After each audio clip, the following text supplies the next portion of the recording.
네, 파움 쇼핑 다시 돌아왔습니다. 성민산삼 한방병원의 서영수 박사님과 이 시간 함께하고 있습니다. 213-503-3304번입니다. 혹시 건강에 좀 이상이 있다든가 통증으로 고생하고 계시다 하신 분들 있으면은 직접 한번 연락해 보시기 바랍니다. 요즘 뭐 아무래도 날씨가 덥다 보니까 에어컨 켜 있는 실내에 많이 있게 되잖아요. 그래서 그런지 이렇게 어깨가 아프다, 팔이 시리다, 아프다 이러신 분들이 좀 많이 계신 것 같아요. 예. 그리고 또 오늘 또 바보 같은 얘기를 하나 더 해드릴게요. 네네. 어떻게든지 감기가 걸리면 땀을 내는 방법이거든요. 근데 아까 내가 감기약 먹고 땀 빼면 바로 낫는다고 그랬잖아요. 네네. 근데 꼭 감기약만 나한테 돈 주고 사 먹을 필요가 없잖아요. 그러면. 그런데 그 바보 같은 얘기 가르쳐 주는 거예요. 콜라 있죠. 네네. 물론 거기에서 큰 그거는 없지만 지장은 없어요. 아무것도 없고 주위에 콜라는 얼마든지 있어요. 네. 콜라를 한 깡을 뜨뜻하게 데펴요. 네. 뜨끈뜨끈하게 데펴가지고 이거 한 컵을 쭉 마시고 한번 잡아요. 그 너무한 거 아니에요? 콜라 더운 콜라를 어떻게 먹냐고요? 예. 그걸 먹고 나면요. 네. 땀이 진짜 비오듯 쏟아져요. 오. 근데 어차피 몸에서 땀은 나왔으니까 네네. 감기가 나가고 안 나왔다 나갔다. 감기 나간 거예요. 네네. 그러니까 어떻게든지 네. 검은 고양이든 흰 고양이든지 네. 쥐만 잡으면 되는 거예요. 아이고. 콜라를 먹든지 감기약을 먹든지 네. 어떻든 간에 감기 잡으면 되잖아요. 네네. 네. 그래서 화학적으로 뭐 조금 손해는 볼 수 있지만 큰 것 감기는 잡잖아요. 네. 물론 저한테 이제 감기약을 저한테 사 먹을 때는 네. 인체 아무 해가 없이 정말 싹 잡지만은 콜라는 그래도 발산하는 기능이 세요. 근데 화학적 그 화공약품이 들어 있으니까 그쪽으로는 조금 손해를 볼지 몰라도 그래도 감기 낫는 쪽이 훨씬 큰 이익이잖아요. 네. 네. 자, 일단 감기 치료는 정 없을 때, 예. 정 이것도 없을 저것도 안될 때는 때는 콜라 방법 한번 사용해 보시고요. 네. 그러지 않고서는 아프시다 하시면은 우리 서영수 박사님께 연락 한번 해보시기 바랍니다. 213-503-3304번입니다. 뭐 이렇게 감기가 지금 박사님이 감기가 조금 걸려 있었기 때문에 감기 얘기를 하고 있지만 실은 감기보다는 제가 지금 말씀드린 이 통증 관계 때문에 힘들어하시는 분들 정말 많으시거든요. 아니 주위에 이렇게 내 얼굴을 내 손이 쓰다듬지 못하시는 분이 정말 많으세요. 네, 84살 드신 어른이 오시는데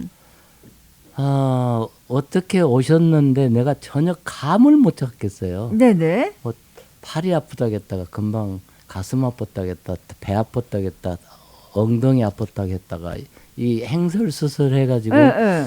도저히 감이 안 오는 거예요. 네. 진단을 해보니까 이 아픈 데가 하나도 없는 거예요. 이 진통제. 근데 아프시다 그랬잖아 네, 본인은. 이 진통제를 잔뜩 잡수시고 왔으니까 내가 진단을 못 하는 거예요. 아하. 신경이 다 죽어 있으니까 네네. 반응을 안 하는 거예요. 네. 그래서 드디어 오늘 세 번째 오셨거든요. 결국은 대상포진이었다고요. 아이고. 근데 대상포진이라고 그랬더니 그 따님이 깜짝 놀라요. 자기도 맨날 대상포진에 고생을 한대요. 네네. 근데 엄마가 대상포진인 걸 모르는 거예요. 오호. 그래서 대상포진하면 발진이 나와야 되는데 네네.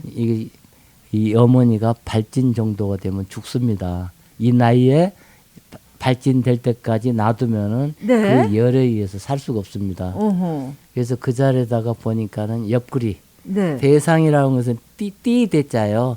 띠처럼 쭉쭉 지나가면서 아픈 통증이 오는데 지긋지긋한 통증이에요.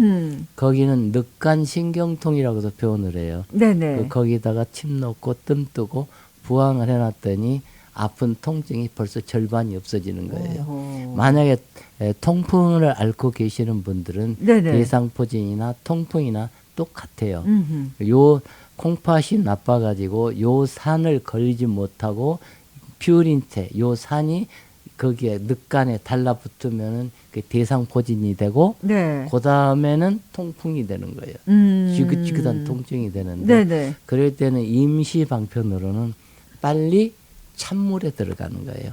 찬물에. 차가운 물. 네. 차가운 물에 들어가지 못하면은 찬 물수건 있죠. 네네. 찬 물수건을 가져다가 아픈 부위에 대고 있어요. 음. 그러면 지글지글지글한 통증이 살살살 없어지는 걸 알 수가 있다고요. 네. 그러고 저한테 오시면은 딱 잡아가지고 통째를 잡아가지고 뜸 넣고 침 넣고 부항 쏙 뽑으면은 그 자리에서 통증은 절반은 없어져 버려요. 네네. 그런데 그걸 모르고 피부과 가면은 해줄 수 있는 것은 스테로이드 주사밖에 없어요. 근데 주사 약 기운 떨어져서 내성이 생기면 그것도 듣지도 않아요. 네네. 제가 서울에 가가지고 이 스테로이드를 내가 이 대형 교통사고 3번 나가지고 허리를 9마디가 내려앉은 거예요.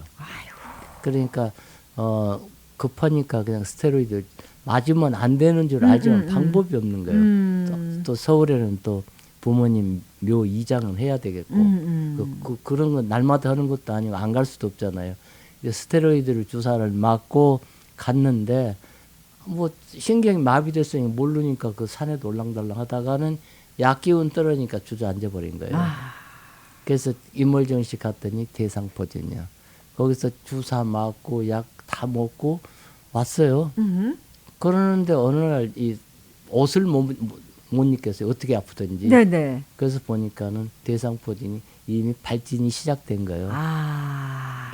그래서 피부과 갔더니 어떨 방법이 없대요. 네네. 그러면은 그게 앓고 지나가서 사라질 때까지 그냥 있어야 되는 거예요. 그때 그 가서 고통을 다 계속 견디면서. 운수 오면 살고 그럼 죽는 거예요. 온몸에 다 퍼져버렸으니까. 네. 그래서 그 내 경험이에요. 예. 내 오시면 내 대상포진 치료한 거 보여드릴 수가 있는데 현재 내 뼈가 지금 9마디가 다 내려앉은 척추 협착증 환자에다가 네네. 또 대상포진에다가 죽다 산 사람이라고. 아이 근데 전혀 그렇게 안 보이시거든요. 그래서 그 흉터가 지금 남아 있거든요. 네네. 그래서 대상포진을 하는데 피를 뽑으면 되게 큰일 난다고 건드리지 못하게 해요. 그래서 이제 내 치료하는 간호사가 있어요. 불러가지고 내 지시를 해요. 어디서 눌러서 아픈데 다 뜸 뜨는 거예요. 네. 그리고 부항. 그 침을 아무나 못 넣으니까 우리 집사람이 놓는데 네. 이 가슴 쪽으로 유방 가운데 도려 빠질 것 같이 아파요. 네네. 그냥 도려내는 듯이 통증이에요. 덩어리 그렇지 허리까지 내려온 거예요. 그러면은 그래서 피를 거기서 뽑으면은요, 저 콜탈 있잖아요. 네네. 콜탈이 뭔지 모르죠. 지붕에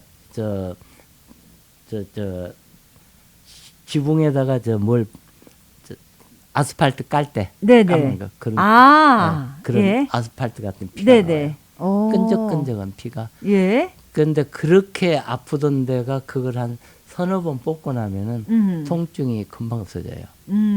그렇게 해가지고 그 온 몸에 덩어리에 있는 덩어리에서 피를 덩어리에서 하루 저녁에 45개까지 뽑아요. 네네. 그러고 나면은 그렇게 쑤시고 시리고 저리고 아프던 것이 뽑고 나면은 후끈후끈후끈하는 그 감이 와요. 네네. 그 왜냐면은 그 어혈 있잖아요. 네. 어혈을 뽑아버리니까 기하고 혈이 통과하는 공간이 생기는 거예요. 그러니까 공간이 생겨서 쉽게 말하면 산소 공급이 되는 거. 그걸 내가 느껴요. 계속 그러는데 그 아픈 자리는 그렇게 찔러도 하나도 안 아파요. 네. 그 뽑으면 그렇게 시원할 수가 없어요. 그렇게 해서 다 완치를 했거든요. 그러고 먹은 거라고는 뭘 먹었겠어요. 아실 텐데. 산산 금옥단. 네. 산량을 다려놓고 계속 그냥 찬물처럼 마시면서 네. 금옥단을 먹는 거예요. 예. 자, 저희 전하는 말씀 듣고 와서 금옥단 얘기 나눠보도록 하겠습니다. 213-503-3304 우리 서영수 박사님 핸드폰 번호 알려드리면서 저희는 잠시만 전하는 말씀 듣고 오겠습니다.